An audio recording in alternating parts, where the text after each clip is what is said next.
6:00-6:30 वाजले, की इतका अंधार पडतो आणि तो अंधार बघून आहे ना कामांचा स्पीड सुद्धा वाढला जातो. दररोजची आपली तीच कामं असतात बरं का, झाडू, फरशी, भांडे वगैरे. पण ही कामं जर केली नाही ना दररोज, तर मात्र सगळा गोंधळच होऊन जातो. तर चला दुपारची जी भांडी होती ती लावून दिली, भांडे घासून घेतले आणि त्यानंतर मात्र स्वयंपाकाला सुरुवात केली. आज मस्त असा वरण, भात, भेंडीची भाजी आणि पोळी असा स्वयंपाक मी बनवतेय.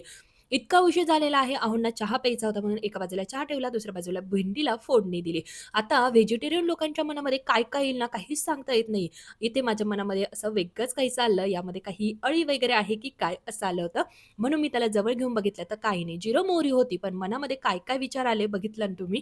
तुमच्या बाबतीत असंच होत असेल. चहा पिण्याचं प्रमाण मी सध्या कमी केलं, पण कोणासाठी जर केलं ना, तर मी पिल्याशिवाय मात्र राहतच नाही. शेवटी चहा लव्हर आहोत आपण.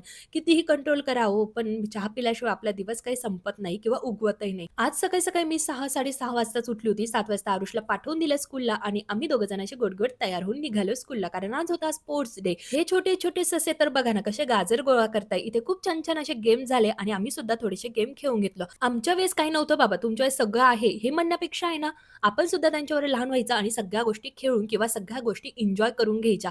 तर चला, इथे श्लोक आहे ना मनसोक्त असा खेळत होता. कोणी मला रागवेल की काय याची काहीही भीती नव्हती आणि मस्त हिंडत होता.